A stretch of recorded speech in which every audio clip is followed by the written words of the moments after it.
ಗಡಿನಾಡು ಭಾಗದೊಳಗೆ ಕರ್ನಾಟಕರಿಗೆ ಮತ್ತು ಕನ್ನಡಿಗರಿಗೆ ಯಾವುದೇ ವಿಚಾರದೊಳಗೆ ನಾವು ಅನ್ಯಾಯ ಆಗಕ್ಕೆ ಬಿಡಂಗಿಲ್ಲ, ಅದನ್ನ ನಾವು ಸಹಿಸ್ಕೊಳಂಗಿಲ್ಲ. ಮಲಯಾಳಂ ಭಾಷೆ ಅಧಿನಿಯಮ 2025 ವಿಧಾನಸಭೆಯಲ್ಲಿ ಪಾಸ್ ಮಾಡಿ ರಾಜ್ಯಪಾಲರಿಗೆ ಕಳಿಸುವಂತ ಕೆಲಸವನ್ನು ಮಾಡಿದ್ದಾರೆ. ಅಲ್ಲಿ ಏನಂತಂದ್ರೆ ನಮ್ಮ ಗಡಿನಾಡು ಭಾಗದೊಳಗೆ ಕನ್ನಡಿಗರಿಗೆ ತೊಂದರೆ ಆಗುವಂತ ಕೆಲಸ ಆಗುತ್ತೆ ಈ ಬಿಲ್ನಿಂದ.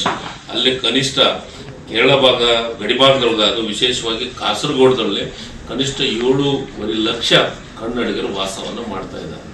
ಅದರೊಳಗೆ 210 ಕನ್ನಡ ಶಾಲೆಗಳು ಅಲ್ಲಿ ಇದಾವೆ. ಅದಕ್ಕೆ ಈ ಭಾಷೆಯಿಂದ ನಮ್ಮ ಕರ್ನಾಟಕದ ಜನರಿಗೆ, ಕನ್ನಡಿಗರಿಗೆ ತೊಂದರೆ ಆಗುತ್ತೆ.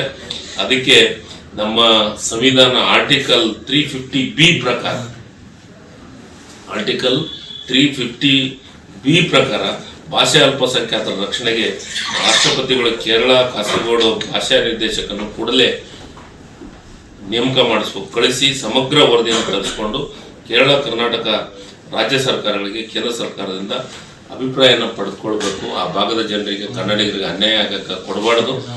ಆ ಭಾಷೆ ಆ ಬಿಲ್ ತಂದಿರೋದ್ರಿಂದ ಆ ಭಾಗದ ನಮ್ಮ ಜನರಿಗೆ ತೊಂದರೆ ಆಗಕ್ಕೆ ನಾವು ಕೊಡೋದಿಲ್ಲ.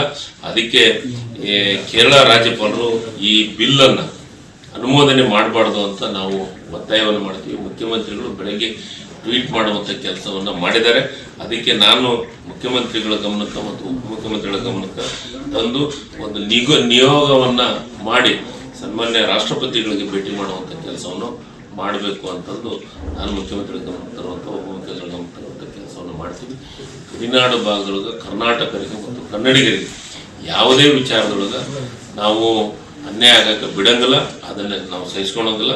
ಅದಕ್ಕೆ ಮುಂದಿನ ದಿನ ಒಂದು ನಿಯೋಗವನ್ನು ಮಾಡಿ ರಾಷ್ಟ್ರಪತಿಯನ್ನು ಭೇಟಿಯಾಗುವಂಥ ಕೆಲಸವನ್ನು ಮಾಡ್ತೀವಿ. ಈಗಾಗಲೇ ಗಡಿ ಭಾಗದ ರಾಜ್ಯಪಾಲರು ಇದು ಕೇರಳದ ಮುಖ್ಯಮಂತ್ರಿಗಳಿಗೆ ಪತ್ರನೂ ಬರೆದಿದ್ದಾರೆ. ಏನು ಗಡಿ ಪ್ರದೇಶ ಅಭಿವೃದ್ಧಿ ಪ್ರಾಧಿಕಾರದ ವತಿಯಿಂದ ಏನಂದ್ರೆ ನಮ್ಮ ಗಡಿನಾಡು ಕೇರಳ ಮಲಯಾಳಂ ಬಿಲ್ಲು ಮರುಪರಿಶೀಲಿಸಬೇಕಂತ ರಾಜ್ಯಪಾಲರಿಗೆ ಭೇಟಿ ಮಾಡಿ ಮನವಿಯನ್ನು ಕೊಡುವಂಥ ಕೆಲಸವನ್ನು ಗಡಿ ಭಾಗದ ಪದಾಧಿಕಾರಿಗಳು ಮತ್ತು ಗಡಿ ಭಾಗದ ಅಧ್ಯಕ್ಷರು ಮಾಡಿದ್ದಾರೆ.